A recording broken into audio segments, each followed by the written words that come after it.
I was now in the third form. Life was becoming even more serious. A civil servant, a sanitary inspector, an overseer, an elementary school teacher were coming into the focus of my educational accomplishment. I was placed 20th out of 30 boys. I was under a chloroform of learning things which made no immediate sense.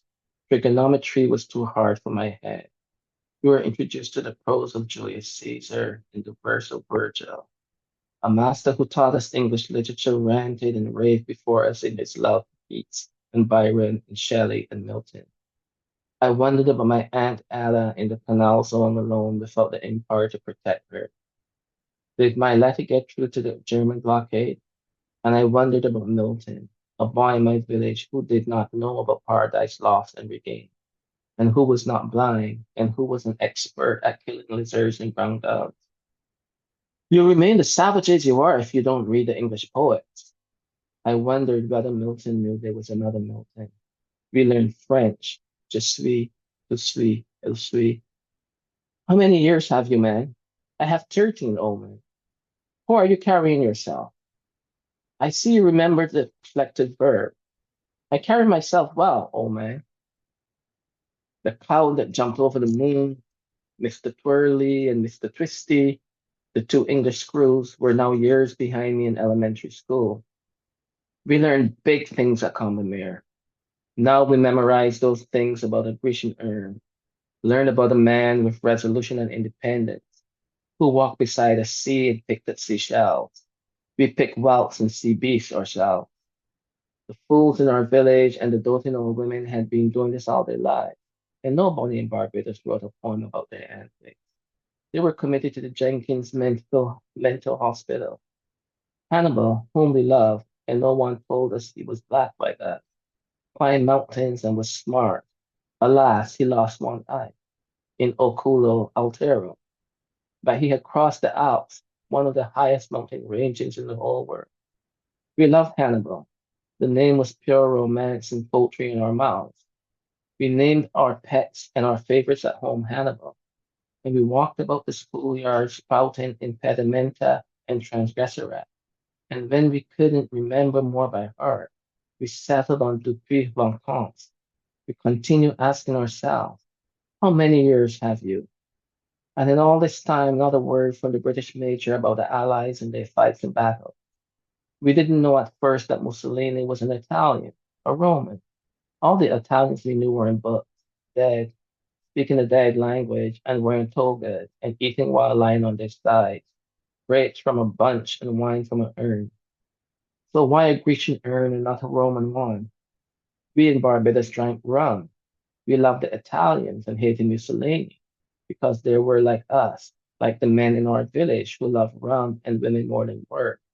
And the Romans, like our own men, talked and sang hymns, ancient and modern, all drunk lung. In geography classes, we learned the exact place where the rancid butter we ate came from, and the potatoes which we call English potatoes, and the rotten high, skinny body saltfish, Australia, Idaho, and Newfoundland. We had heard that some of our men had immigrated to a place called Africville in Halifax to love and to live and to work on gifts of land that was rock. Sailors from English ships in the harbor came among us and kicked us and bruised our chins and called us darkies and didn't say, sorry, old boy, as we had been taught to say on the playing field by the British major. We played against them and beat them. They sometimes refused to obey the empire's decision. It was not the same game we were taught. It was not cricket, but they were the English, the mother country's men, who were giving up their lives on beaches in the trenches to keep us safe and free and the entire world civilized and democratic. One afternoon, I stood beside one of these English sailors on the touchline of the football field at Common. He had a hand of bananas in his hand, 10 fat and juicy ones. As the game progressed, I saw him eat all of them except one. Then, with a flick of his hairy wrist, he threw the banana 30 yards into the canal. It would take days to float among the other obstacles in the foul water, unmolested. down into the harbor to the sea, where his man of war lay sleeping in Carlisle Bay. His arms were hairy like the monkeys in our books and had many blue painted pictures on them. Some looked like arrows piercing a heart, and some were naked women, and there was one picture that looked like a coat of arms.